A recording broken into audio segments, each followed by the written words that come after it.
열왕기하 5장 1절로 14절 우리 한 절씩 번갈아 읽겠습니다.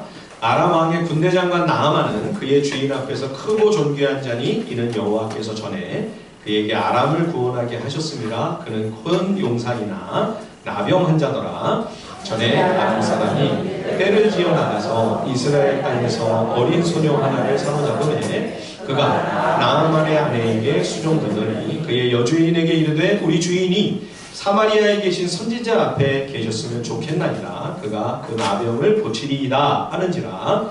나아만이 들어가서 그의 주인께 아뢰어 이르되 이스라엘 땅에서 온 소녀의 말이 이러하더이다 하니 아람 왕이 이르되 갈지어다. 이제 내가 이스라엘 왕에게 글을 보내리라 하더라. 나아만이 곧 떠날새 은 10달란트와 금 6,000개와 의복 10벌을 가지고 가서 이스라엘 왕에게 그 글을 전하니 이르시되 내가 내 신하 나아만을 당신에게 보내오니 이 글이 당신에게 이르거든 당신은 그의 나병을 고쳐주소서 하였다가 이스라엘 왕이 그 글을 받고 자기 옷을 찢으며 이르되 내가 사람을 죽이고 살리는 하나님이냐 그가 어찌하여 사람을 내게로 보내 그의 나병을 고치라 하느냐 너희는 깊이 생각하고 저 왕이 틈을 타서 나와 더불어 시비하려 함인 줄 알라 하니라.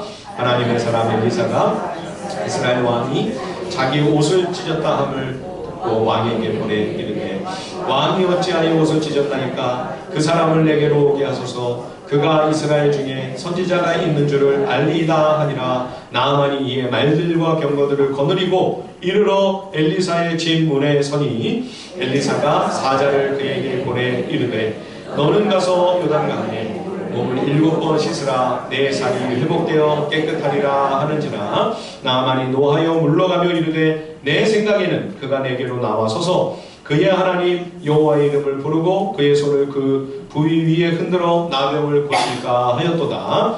다메섹과 아바나와 아르바는 이스라엘 모든 강물보다 낫지 아니하냐. 내가 거기서 몸을 씻으면 깨끗하게 되지 아니하냐 하고 몸을 돌려 분노하여 떠나니 그의 종들이 나와서 말하이르되 내 아버지여 선지자가 당신에게 큰 일을 행하라 말하였다면 행하지 아니하였으리이까 하물며 당신에게 이르기를 씻어 깨끗하게 하라 함이니까 하니 나아만이 이에 내려가서 하나님의 사람의 말대로 요단강에 7번 몸을 잠그니 그의 살이 어린아이의 살같이 회복되어 깨끗하게 되었더라. 아멘. 예, 오늘 본문은 시리아의 군사령관 나아만이 북이스라엘의 대언자 엘리사를 통하여 하나님께서 그의 질병을 고쳐주시는 그런 장면입니다.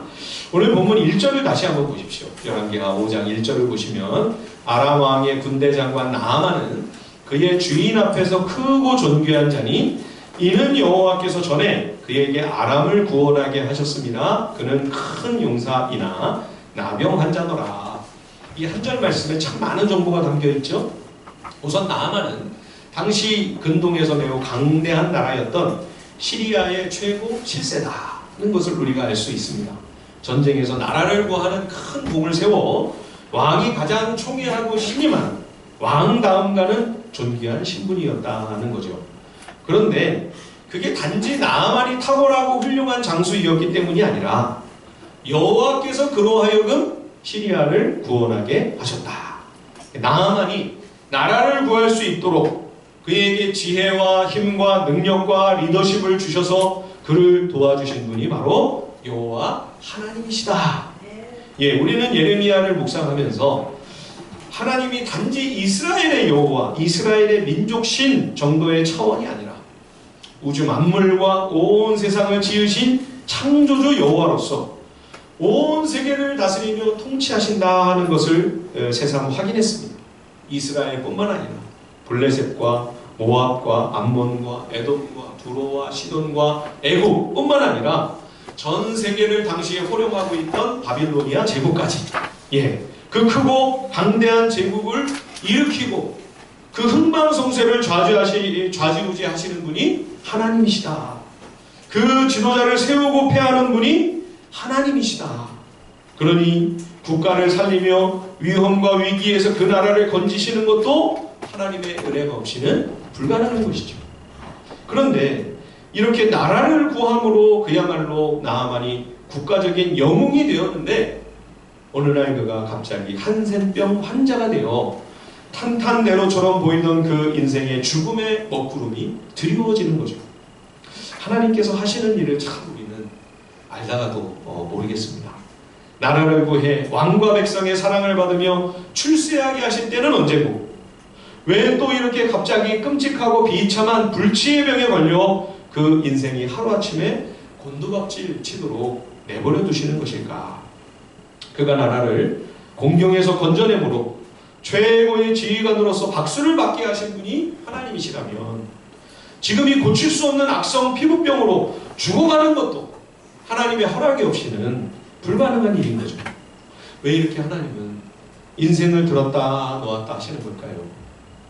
열왕기하 4장에서 우리는 수냄 여인의 이야기를 살펴보았습니다. 하나님 앞에 헌신적이고 신실한 이 수냄 사람의 가정에 하나님께서는 뒤늦게 사랑스러운 늦둥이를 허락하시는 커다란 선물을 알려주셨죠. 얼마나 신기하고 얼마나 놀라고 얼마나 감격스러웠습니까? 예. 그런데 어느 날 갑자기 그 사랑스러운 아들이 머리가 아프다고 막 비명을 지르더니 세상을 떠나는 겁니다. 수냄 여인의 말처럼, 아니 하나님 언제 제가 아들을 달라고 했습니까? 생각지도 못했던 엄청난 선물을 안겨주실 때는 언제고 갑자기 빼앗아 가시는 거죠. 여러분, 우리가 제일 화나고 짜증날 때가 언제예요? 예, 줬다가도 뺏을 때. 그렇죠? 차라리 처음부터 주지를 마시지.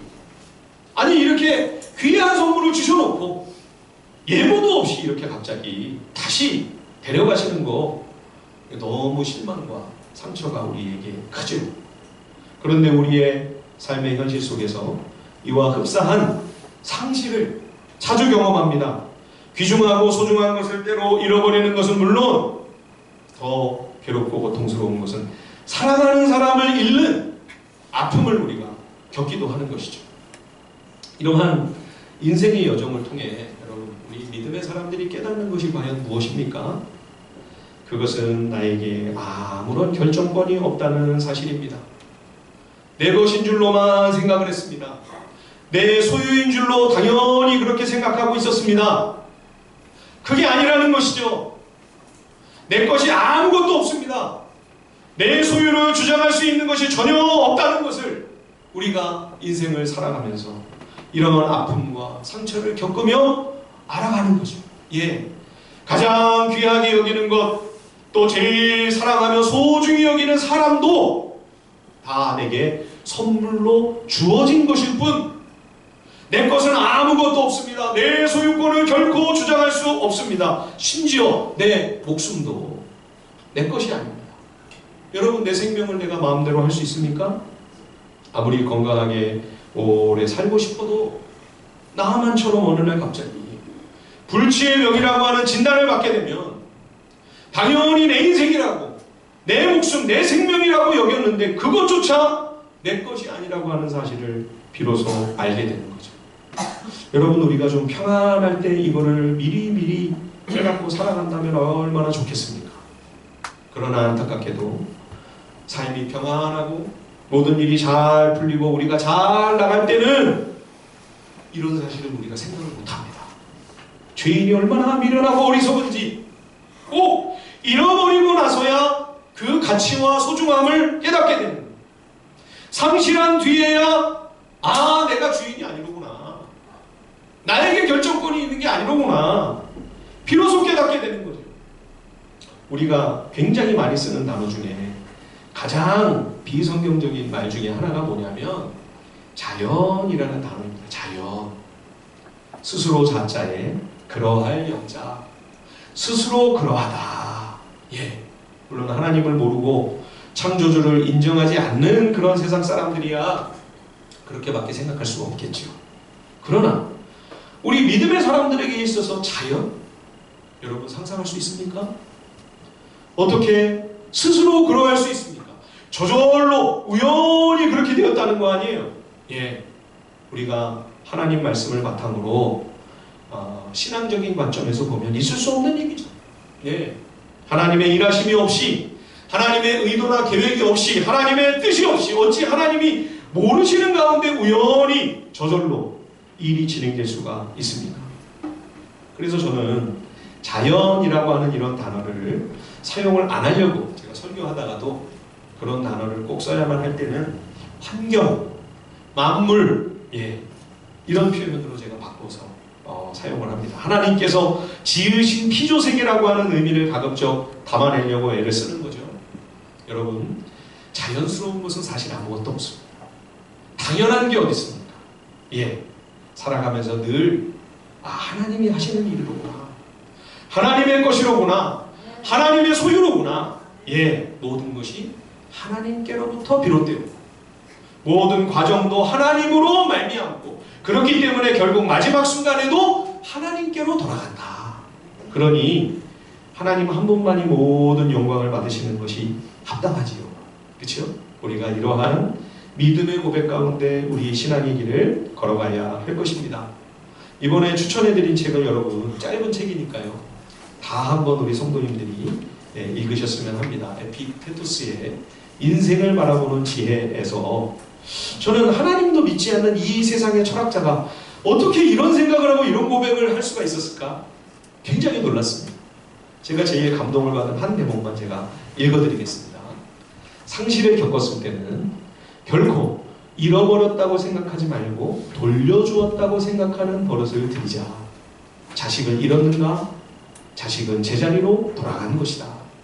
아내를 잃었는가? 그는 제자리로 돌아간 것이다. 재산을 잃었는가? 그 재산은 제자리로 돌아간 것이다. 주는 자가 준 것을 잘 간수했다가 돌려주는 것이 받은 자의 몫이다. 이는 숙소를 찾은 나그네가 자기가 쓰던 방을 잘 사용하고 난 뒤 돌려주는 것과 마찬가지다. 하나님을 모르는 이 땅의 철학자도요, 인생을 살아가면서 열심히 돌을 닦다가 이런 정도의 깨달음의 경지에까지 올라간 거예요. 참 대단하지 않습니까? 세상 철학자도 이런 수준의 가치관을 가지고 이 정도의 세계관과 삶의 인식을 가지고 살아갈 수 있다면, 여러분, 우리 그리스도인은 더더욱 우리의 삶의 주관자이신 하나님 앞에, 하나님의 그 절대 주권 앞에 온전히 순복하는 그러한 믿음으로 살아가야 하지 않겠습니까? 최고의 성공을 거두었으나 한순간에 한없이 절망적인 처지로 떨어진 가련한 나아만, 놀랍게도 그의 귀에 복음이 들려옵니다. 전쟁 포로로 끌려간 한 북이스라엘 노예 소녀가 그 부인의 시중을 들고 있었습니다. 이 소녀가 북이스라엘에 가면 나을 수 있다, 믿기지 않는 이야기를 들려주는 거죠. 자, 같이 한번 읽어볼까요? 열왕기하 5장 3절입니다. 다같이 시작. 그의 여주인에게 이르되 우리 주인이 사마리아에 계신 선지자 앞에 계셨으면 좋겠나이다. 그가 그 나병을 고치리이다 하는지라. 그가 그 나병을 고치리이다. 우리말 성경에는 미래형으로 되어 있는데요, 원래는 과거형으로 되어 있습니다. 북이스라엘에 엘리사라는 여호와의 대언자가 한 분 있는데, 만약에 우리 장군이 그에게로 갔다면 그가 그 나병을 벌써 고쳤으리이다 이렇게 되어 있습니다. 원래는 하나님의 대언자를 만나기만 했다면 그가 벌써 고쳤을 것입니다. 너무나 확신을 갖고 이 어린아이가 자신만만하게 이야기를 하니까 깜짝 놀랐겠죠. 그러나 어찌 말 한마디로 이것이 사실임을 단박에 받아들였겠습니까? 자초지종이 어떻게 된 거냐? 엘리사가 누구냐? 도대체 네가 고향에서 무슨 일을 도대체 목격한 것이냐? 엘리사가 과연 어떤 일들을 행했는지를 자세히 캐물었겠죠. 상세히 이야기를 들어본 결과 나아만 부인은 가서 한번 이 대언자를 만나봐야 되겠다, 내 남편을 보내야 되겠다, 결론이 딱 마음에 다짐이 된 거죠. 얘기를 이제 남편에게 했더니 남편도 다 들어보고는 그래, 한번 가봐야 되겠다 결정을 내리는 것입니다. 그래서 왕에게 북이스라엘에 가겠다고 이야기를 하죠. 참 놀라운 일입니다. 여러분, 이 지금 짧은 몇 구절이에요. 전쟁 포로로 끌려온 작은 히브리 소녀, 이름도 없는 이 비천한 노예 소녀에서부터 시리아 군 최고 사령관과 그의 부인과 그리고 심지어 시리아 왕까지, 시리아의 그 모든 사회 계층과 계급이 다 등장합니다. 이 어린 소녀가 자기가 직접 보고 듣고 경험한 바를 그저 있는 그대로 이야기했을 뿐인데 파장이 엄청나죠. 예, 이게 바로 나비효과입니다. 여러분, 진정한 복음 전도는요, 나비효과 같습니다.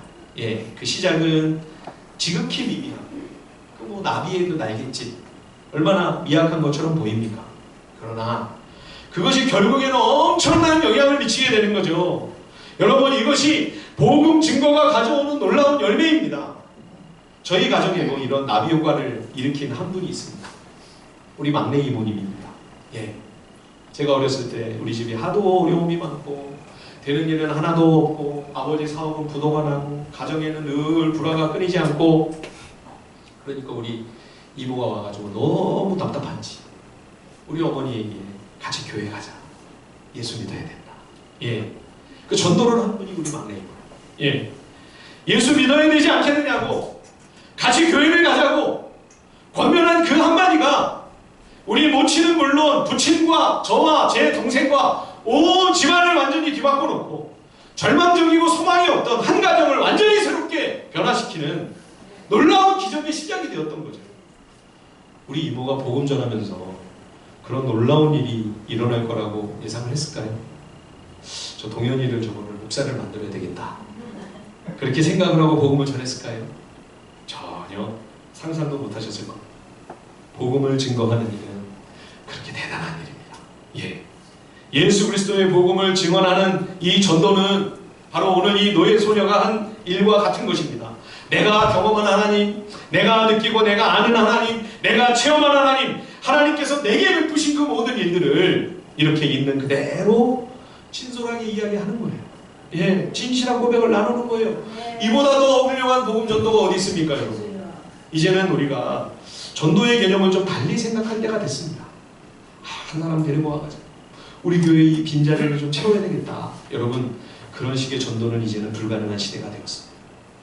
이제는 진짜 전도를 해야 되는 때예요. 정말로 초대교회 때처럼, 예, 먼저 깊은 우정을 여러분들이 간직해 가셔야 합니다. 좋은 인간관계를 잘 맺으셔야 합니다. 먼저 좋은 친구가 되어 주십시오. 그래서 서로 충분히 서로 마음을 나눌 수가 있게 될 때에 그런 깊은 신뢰와 믿음 가운데 내가 체험하고 경험한 하나님의 그 놀라운 사랑과 은혜를 진실하게 우리가 고백한다면 그것이 미치는 영향력이 얼마나 크겠습니까? 그런 차원에서 볼 때 오늘 이 무명의 이 히브리 노예 소녀는 아마도 평상시에 주인들에게 신뢰를 잘 받았던 것 같습니다. 그렇죠? 이 조그만 애가 평상시에 살살 거짓말이나 치고 맡은 일도 신실하게 잘 감당하지 않고 그래서 믿음을 주지 못했다. 그렇죠? 누가 이 아이의 말을 귀담아 이렇게 듣고 그 말을 믿고 받아들였겠어요? 예, 어린애인데도 참 야무지다. 얘는 뭐든지 맡겨놓으면 틀림이 없어. 믿을 수 있는 아이야. 예, 이런 신뢰를 주었기 때문에 이 소녀의 메시지가 믿음이 가는 거죠. 나아만 부인이 완전히 선적을 당했어요. 그래서 얼마나 확신을 갖고 이 부인이 이야기를 했으면 남편까지, 그쵸? 무슨 시리아의 고관 대작의 말이 아닙니다. 무슨 지혜 있는 학박사의 이야기가 아니라 전일포로로 끌려온 어린 노예, 여종의 하녀예요. 예, 그 여종의 말을 믿고 북이스라엘로 가겠다고 결정을 하고 심지어 왕 앞에까지 나아가서 무슨 얘기를 하는 겁니까? 이 소녀의 이야기를 하는 거예요. 신뢰를 받지 못했다면 불가능한 일이죠. 여러분, 오늘날 그리스도의 복음이 이렇게 힘을 잃고 영향력을 상실해가고 있는 이유는 무엇입니까? 예수 그리스도의 복음의 메시지와 능력은 변함이 없습니다. 그런데 복음을 증언하는 메신저가 신뢰를 잃었습니다. 강단에서 이 복음을 선포하며 외치는 목사부터 믿음을 주고 있지 못하는 안타까운 상황입니다. 그리스도인들이 믿고 신뢰할 수 있는 사람이 아니라 저거 못된 사기꾼일 거야. 인간관계에서 걸러내야 할 1순위 예수쟁이 이렇게 되어버리고 말았으니 우리가 복음의 통로로 제대로 쓰임받을 수 있겠습니까? 여러분, 복음의 메시지가 능력있게 전달되어 그 영향력을 나타낼 수 있도록 복음의 메신저, 전달자인 우리가 내가 신뢰 줄 수 있는 사람이어야 합니다. 여러분, 전도보다 우선되어야 할 것은 신뢰 줄 수 있는 좋은 사람 되는 겁니다. 좋은 사람이 되셔야 합니다. 예수님을 닮은 성숙한 그리스도의 진정한 제자로 여러분 성숙해 가시고 영적으로 성장하셔야 합니다. 그래야 우리가 생명과 축복의 통로로, 복음의 통로로 쓰임받을 수가 있지요. 예. 이 무명의 어린 소녀가 한 일은요, 북이스라엘 왕보다 더 크고 대단한 일이었습니다. 이 나아만이 왕의 서한을 갖고 북이스라엘 왕 요람을 만나자, 요람은 살아계신 하나님께 대한 믿음이 없었기 때문에 두려워하고 당황합니다. 어쩔 줄을 몰라요. 그렇죠? 나중에 이 나아만이 고침을 받게 되자 그는 자신이 고국에서 섬기던 그 하닷 림몬 시리아의 우상을 버리고 온 천하에 내가 믿고 섬기고 경배할 대상은 여호와 하나님 한 분뿐이로구나. 이스라엘 하나님 한 분밖에는 참신이 없는 것이로구나. 예, 적대국의 군사령관이 이스라엘의 하나님 여호와를 믿는 하나님의 백성이 되었어요. 여러분, 그러면 이 나아만이 이스라엘을 침공하거나 공격하거나 북이스라엘에 위해를 가할 수 있을까요? 이 사건 이후에도 시리아는 북이스라엘을 종종 침략합니다. 근데 여러분, 거기서 나아만 장군의 이름을 찾아보실 수 있습니까? 예, 그가 이스라엘을 괴롭히는 일을 더는 할 수 없어 자진 은퇴를 한 것인지, 아니면 이스라엘 공격한다고 그러면 자꾸 방해하고 안 된다고 하고 소극적으로 나오는 그를 왕이 마음에 안 들어서 저놈 잘라버려라 사퇴를 시켰는지 알 수 없습니다. 어쨌든 이토록 강력한 리더십과 지혜와 실력을 가진 훌륭한 지휘관이 사라졌다고 하는 것은 북이스라엘로서는 얼마나 다양한 일입니까? 여러분, 우리가 세상을 바꾸고 이 세계에 선한 영향력을 끼치기 위해 꼭 높은 자리에 올라가 유명한 사람이 되고 돈을 많이 벌어 성공을 하고, 여러분 꼭 그러실 필요 없습니다. 그런다고 또 꼭 선한 영향력을 끼치는 것도 아니고요. 예, 이름도 모르는 이 하찮은 비천한 노예 소녀가 왕보다 더 대단한 공을 세우죠. 그렇죠? 열왕기하 6장에서도 나 환자 몇 사람이 나라를 구하는 것을 우리가 볼 수가 있지 않습니까? 그저 작은 나비의 날갯짓 같은 보잘것없어 보이는 작은 몸짓일지언정 우리가 서 있는 그 자리에서 신실한 삶을 성실하게 살아가며 신뢰받는 인생길을 우리가 걸어간다면, 참 믿고 의지할 수 있는 좋은 사람으로 우리 이웃들 곁에 있어준다면, 그래서 그렇게 신뢰를 받은 사람들에게 내가 만나고 경험한 하나님의 그 선하심과 인자하심을 우리가 증언할 수 있다면, 여러분 그것만으로도 우리는 이 세상에 굉장히 좋은 영향력을 미칠 수가 있는 것이죠. 북이스라엘 왕 요람은 시리아가 지금 괜히 시비를 걸어가지고 전쟁을 일으키려고 하는 것은 아닌지 막 불안해서 어쩔 줄을 모릅니다. 이 소식을 들은 대언자 엘리사가 왕에게 사람을 보내죠. 5장 8절 말씀을 보십시오. 예, 왕이 어찌하여 옷을 찢었나이까? 그 사람을 내게로 오게 하소서. 그가 이스라엘 중에 선지자가 있는 줄을 알리이다. 그 사람을 제게로 보내십시오. 그가 이스라엘 중에 대언자가 있다는 사실을 알게 될 것입니다. 엘리사 자기를 자랑하려 함이 아닙니다. 대언자를 통하여 일하시는 그 여호와 살아계신 하나님이 이스라엘에 계시다고 하는 사실을 그에게 알게 해주겠다는 고백입니다. 더 나아가 이 대언자는 단지 엘리사만을 가리키는 게 아니고요, 장차 이 땅에 오실 진짜 대언자 누구입니까? 메시아, 그렇죠? 예수 그리스도를 가리키는 것입니다. 엘리사는 구약 성경의 그 어떤 대언자보다 가장 많이 예수 그리스도의 사역을 미리 예고편으로 보여주는 그러한 역할을 충실하게 담당합니다. 죽었던 아이를 소생시키고요, 오병이어와 흡사한 표적이 엘리사를 통해 일어나기도 했습니다. 지금 이 한센병을 치료하는 이 놀라운 사건도 예수님이 오셔서 행하실 일을 맛보기로 지금 살짝 미리 보여주는 거죠. 예, 예수님이 이 땅에 오셨을 때 얼마나 많은 나 환자들을 치료해 주셨습니까? 율법에서는 그저 멀리 떨어뜨려 놓고 격리시키는 것이 다였던 그런 환자를 예수님은 가까이 나아가 심지어 그의 환부에 직접 손을 얹어 치료해 주심으로 하나님의 아들 예수 그리스도는 율법의 완성자로서 율법의 한계와 제한을 뛰어넘는 하나님의 놀라운 생명의 근원이심을 보여주시죠. 뿐만 아니라 지금 이 나아만 장군은 이방인입니다. 구약시대에 이스라엘 사람도 아니고 이방인에게 지금 하나님이 놀라운 은혜를 행하시는 거죠. 예, 장차 하나님의 아들 진정한 대언자 예수 그리스도가 이 땅에 오실 때 이스라엘 백성만 아니라 세계 열방 가운데 주의 택하신 모든 백성이 주의 풍성한 사랑과 은혜를 누리게 될 것을 예표하는 이 구속 역사의 아주 의미심장한 사건이 오늘 이 나아만 장군이 치료를 받는 회복되는 이 표적입니다. 예수님이 고향 그 회당에 가서 공생의 사역을 이제 시작하시려고 이사야 말씀을 탁 펼쳐놓으시고 그 말씀을 낭독하신 다음에 이 말씀이 너희에게 이루어졌다. 그러니까 사람들이 다 분위기가 싸한 거예요. 예, 왜 그렇게 분위기가 쎄했을까요? 예, 예수님을 너무 잘 알고 있는 거예요. 고향 사람들이니까. 그 부친 요셉이 목수인 줄도, 그 어머니 마리아도, 예수님의 그 형제자매들도 다 속속들이 그 집안을, 그 집구석을 다 알고 있는데, 아니 무슨 지가 대원자? 인정을 못하는 거죠. 오히려 심한 반감을 나타내죠.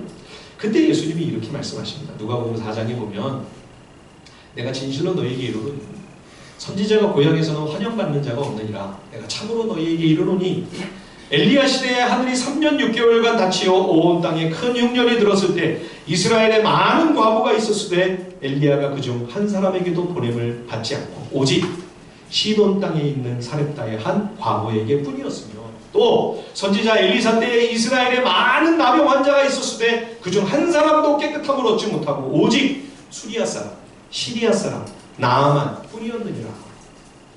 과거 구약에도 이스라엘의 하나님의 백성들이 얼마나 많아요. 그렇죠? 그런데 하나님의 이 깊은 은총을 경험한 사람이 유대인이 아니고 이방인이었다는 거죠. 유대인들의 마음이 너무 강박하고 완고하니 정작 하나님의 백성들은 하나님의 은혜를 놓치고 오히려 겸비하고 가난한 마음으로 주 앞에 나왔던 이방인이 하나님의 능력과 하나님의 영광을 보고 체험하게 되는 것이죠. 이것은 오만하고 교만한 유대인들이 예수 그리스도의 복음을 거부하고 유대인보다 먼저 이방인들에게 그리스도의 복음이 더욱 힘있게 영향력을 미치게 될 것을 주님이 미리 내다보시며 예언하신 말씀입니다. 나아만도 자칫하면 하나님의 은혜를 경험하지 못하고 그냥 갈 뻔했죠. 예, 그냥 집에 갈 뻔했어요.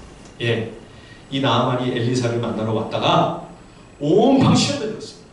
예, 일행이 대언자의 집 앞에 딱 이르렀을 때 아니 이 대언자가 직접 나와보지도 않고 신문꾼을 하나 보내가지고 저기 가서 저 요단강에 가서 7번 목욕을 하랍니다. 그러면 회복이 된답니다. 그러고는 쓱 들어가 버립니다. 여기서 나아만이 격분하고 분개했습니다. 아니 대언자는 이러면 어찌 된 것인지 곱빼기도 안 보이네. 지가 직접 나와서 우선 예우를 좀 갖추고 그의 하나님 여호와의 이름을 부르면서 자기 몸에 좀 손을 얹고 막 흔들어가면서 질병을 고쳐주는 것이 마땅하지 않겠는가. 나아만의 고향 시리아의 그 다메섹에 흐르는 강들은 요단강물보다 훨씬 깨끗합니다. 거기는 상류거든요. 그 해발 3000m에 이르는 그 헐몬산에서 바로 물이 내려오니까 그 맑은 물이 흐르는 상류이기 때문에 그 바르바리나 아바나강은 물이 깨끗해요. 예, 요단강은 하류입니다. 한참 밑에 내려가서 있으니까 물이 탁해요. 여기서 내가 몸을 씻느니 차라리 고국에 돌아가 깨끗한 강물에 목욕하는 게 낫지 않겠냐. 뚜껑이 확 열려가지고요, 확 돌아서서 귀국을 하려고 한 것입니다. 여러분, 나아만이 어디서 실족하고 넘어졌습니까? 우선은요, 이 나아만이 자기가 이미 알고 있고 경험했던 어줍지 않은 지식들로 잔뜩 무장을 하고 온 겁니다. 예, 나를 이런 식으로 고쳐주겠지, 이런저런 방식으로 나를 치료해 주겠지, 자기 생각, 자기 계획 머릿속에 한가득이었던 거죠. 자, 우리 11절 말씀 한번 다시 한번 읽어볼까요? 열왕기하 5장 11절 말씀입니다. 다 함께 시작. 나만이 노하여 물러가며 이르되 내 생각에는 그가 내게로 나와서서 그의 하나님 여호와의 이름을 부르고 내 손을 그 고위에 흔들어 나병을 고칠까 하였도다. 내 생각에는 예. 하지만 나만의 그런 모든 생각은 우상숭배 의식에서 보고 경험한 것들이었습니다. 무당 박수가 환자 고친다고 요란을 떨며 사슬과 주술을 행할 때 그가 목격했던 그런 방식으로 나를 치료해 주지 않겠나 짐작하고 있었던 것이죠. 그러나 하나님께서 일하시는 방식은 나만의 예상을 완전히 빗나가는 것이었습니다. 그가 생각하고 그가 예측하며 계획하고 상상했던 모든 범위를 벗어나 버립니다. 그는 하나님의 방식을 거부하고 자기 방식을 고집하려고 합니다. 여러분, 지금 이 나아만은요, 시리아에서 안 해본 게 있었겠습니까?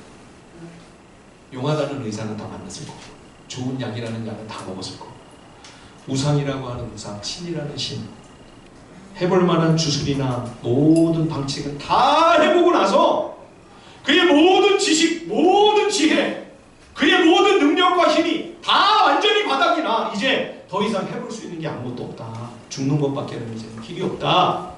그래서 지금 하나님 앞에 나온 거 아니에요. 그랬는데도 여전히 자기 머리를 굴리는 겁니다. 자기 생각을 앞세우는 겁니다. 자기 방식을 고집하고 있는 것입니다. 여러분, 우리가 그리스도의 복음 앞에 나와 그 생명과 구원을 풍성히 만나고 누리기 위해서는요, 내 생각을 내려놔야 됩니다. 여러분, 내 고집 그거 내려놔야 됩니다. 예. 신앙에서 제일 방해가 되는 게 뭐냐? 그게 내 고집이에요. 내 생각, 내 방식입니다. 우리가 아는 게 있어봐야 뭘 합니까? 지극히 일부밖에는 알지 못합니다. 아니, 그 안다고 하는 건 맞아. 제대로 된 올바른 지식이 아닌 것이 얼마나 많은데요. 예, 얼마나 많은데요. 그런데도 맞다면서 그렇게 해야만 된다고 고집을 부리는 거죠. 여러분, 그래서는 우리가 신앙으로 들어갈 수 없습니다. 신앙은 말씀 앞에서 그동안 내가 알아왔다고 생각했던 모든 것이 얼마나 보잘것없는 것입니다. 그마저도 얼마나 참된 성경 진리에서 멀리 동떨어져 있는가를 깨달아가는 과정입니다. 체코의 유명한 작가 프란츠 카프카가 이런 유명한 말을 했지요. 책은 도끼다. 책은 도끼다. 책을 읽으면서 내가 그동안 잘 알고 있었다고 생각했고 올바로 깨달았다고 그렇게 여겼던 나의 편견, 나의 선입견, 나의 모든 교만과 오만이 독서를 통해 부서지고 깨져야 된다는 것이죠. 예, 그래서 책은 도끼다. 독서는 나의 무지몽매를 일깨우는 몽둥이와 같다. 그렇게 이야기를 한 것입니다. 여러분, 그런 차원에서 본다면 하나님의 말씀인 이 성경은 영적인 도끼와 같은 것입니다. 나의 잘못된 가치관, 세상 여기저기 이곳저곳에서 주어들은 허접한 지식으로 쌓아올린 그 잘못된 세계관이 성경 진리의 도끼로 깨지고 부서져야 되는 것이죠.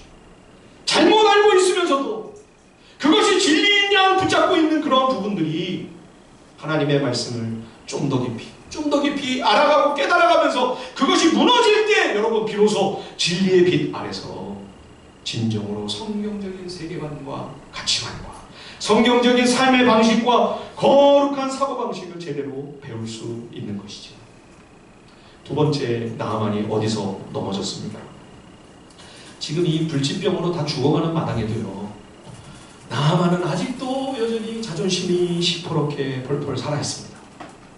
대언자 엘리사가 직접 나오지 않았다고, 사환을 보냈다고, 여기서부터 이제 빈정이 상한 거죠. 예, 그래도 내가 일국의 군사령관 별이 4개인데 아니 어찌 지가 직접 안 나오고 사환을 보내나? 나와서 영접을 해줘야지. 여기서 그냥 마음이 딱 상하는 거예요. 예, 사랑하는 여러분, 우리가 예수 그리스도의 복음을 제대로 만나기 위해서는 발량한 자존심 내려놔야 합니다. 그래야 복음을 진정 우리가 마주할 수 있습니다. 군사령관이면 뭐하고 별 4개가 모자라. 아니 별 5개면 무슨 소용입니까? 지금 오늘 죽을지 내일 죽을지 모레 어떻게 될지 모르는 상황이 아닙니까? 예, 여러분, 인생은 하나님 앞에서 전적으로 부패하고 타락한 100% 죄인에 불과합니다. 세상에 무슨 직함? 세상에 무슨 자랑할 만한 어떤 이력? 과거의 어떤 화려한 전적? 다 부질없습니다. 그게 다 무슨 소용이 있습니까? 그런 쓰잘데기 없는 간판, 인간적이고 세상적인 자랑이 잘못하면 하나님 앞에서 영원히 심판과 멸망에 떨어질 수밖에 없는 죄인인 내 모습을 감추며 은폐하는 그럴듯한 가면이 될 수가 있는 것이죠. 가면 쓰고 있는 경우가 얼마나 많아요. 심지어 교회 안에 들어와서까지 가면을 쓰고 있는 거예요. 복음을 못 만납니다, 여러분. 그러면 벌거벗은 죄인으로서 하나님 앞에 그냥 서야 되는 거죠. 그래야 복음을 만나죠. 그래야 예수 그리스도를 제대로 만나죠. 여러분, 쓸데없는 가면 다 벗어던지십시오. 쓸모없는 세상의 계급장 내려놔야 합니다. 그래야 진정으로 나를 위해 죽으신 예수 그리스도를 제대로 만날 수 있지 않겠습니까? 그저 한 사람의 절망적인 가련한 죄인으로 하나님 앞에 서는 것. 여러분, 이게 신앙이에요. 이게 믿음이에요. 그리스도의 십자가 보혈이 아니면 나를 위해 죽으시고 내 죄를 대신 담당하시려고 나를 위해 흘려주신 그 주님의 피가 아니면 나는 소망이 없습니다. 내게 영원한 생명 주시려고 부활의 첫 열매 되신 그 주님의 부활의 능력이 아니면 저는 어디에서도 구원의 길을 찾을 수 없습니다. 이런 겸손하고 절박한 마음으로 주의 은혜를 구하는 겸비하고 가난한 심령만이 주님께서 은혜로 주시는 이 생명과 구원의 선물을 풍성히 받아 누릴 수 있는 거죠. 예. 오만방자하게도 자기 생각, 자기 고집대로 되지 않는다. 자기를 제대로 대접해주지 않는다고 시험이 들어 집으로 가버리려고 하는 이 나아만을 종들이 붙잡습니다. 이 나아만은요, 참 훌륭한 종들이 옆에 있었습니다. 이것도 참 큰 은혜죠. 예, 참 지혜로운 종들이 아닙니까? 이 종들은요, 주인보다 나은 것 같아요. 주인에게 부드럽게 고면합니다. 아니, 장군님, 대원자가 만일 더 어렵고 더 힘든 일을 하라고 했을지라도 하시지 않았겠습니까? 하물며 강물에 들어가서 씻으라고 하는데요. 예? 이걸 안 해보고 그냥 갑니까? 얼마나 쉽나요? 여러분, 지금 나만이 하나님의 권능을 경험하기 위해, 하나님의 구원을 받기 위해 무슨 공로를 세워야 된다고 했습니까? 나라를 구해야 된다고 했나요? 무슨 자격이 있습니까? 지금 이렇게 시험 쳐서 무슨 100대1, 1000대1 그 심한 경쟁을 뚫고 지금 합격해가지고 여기에 와 있는 건가요? 아무것도 한 게 없어요. 예? 혈기가 풀풀 내면서 그냥 가버리려고 지금 하고 있지 않습니까? 그저 내려가 강물로 들어가는 것. 이것만이 그가 하나님의 구원을 받는 방법이었습니다. 참 쉽지 않습니까? 여러분, 이것이 하나님의 은혜입니다. 나의 죄와 허물로 인하여 내게는 그 어떤 소망이나 희망도 없고, 이제는 나를 위해 피 흘리신 그리스도, 나를 위해 다시 부활하신 하나님의 아들을 믿고 의지하는 것 외에는 나에게 다른 어떤 구원의 방도는 없습니다. 이 사실을 믿고 하나님의 은혜의 강물 속으로 그냥 뛰어드시면 돼요. 예, 애들이 그냥 한여름에 너무 더워가지고, 예, 성내천에 가면 그 수영장에서 얼른 집어 다 벗어 던지고 풍덩하고 들어가듯이, 예, 그 은혜의 강물에 뛰어들기만 하면 죄 사함을 주십니다. 영원한 생명, 영원한 구원을 은혜로 선물로 우리에게 주시는 거죠. 할렐루야. 예. 자, 열왕기하 5장 14절 이 말씀 우리 마지막으로 한번 읽고 오늘 말씀을 마치겠습니다. 14절입니다. 다 같이 시작. 나아만이 이에 내려가서 하나님의 사람의 말대로 요단강에 7번 몸을 잠그니 그의 살이 어린아이의 살같이 회복되어 깨끗하게 되었더라. 아멘. 예, 나아만이 드디어 자기 고집, 자기 생각 내려놨습니다. 계급장도 다 떼어놓았습니다. 알량한 자만심, 자존심 다 내려놓고 내려가서 예, 하나님의 도우심과 은혜가 아니면, 하나님의 불쌍히 여겨주시는 은총이 아니면 소망이 없습니다. 그 절망적인 죄인의 자리로 내려가서 말씀을 순종할 때 하나님의 놀라운 구원이 그에게 임합니다. 사랑하는 성도 여러분, 어떤 가면이 혹시 저와 여러분에게 있습니까? 다 벗어던지십시다. 예, 아직도 무슨 내 생각, 내 고집, 예, 알량한 자존심, 그런 쓸데없는 나무라기를 붙잡고 있습니까? 다 쓸데없습니다. 다 내려놓으시고요, 오직 하나님 앞에 주의 은혜가 아니면, 주의 긍휼히 여겨주시는 은총이 아니면 소망이 없습니다. 너무너무 절망적입니다. 누구도 나를 도울 수 없고 오직 하나님의 은혜밖에는 다른 희망이 없습니다. 이 가난한 마음으로 내려가서 주님 앞에 서십시다.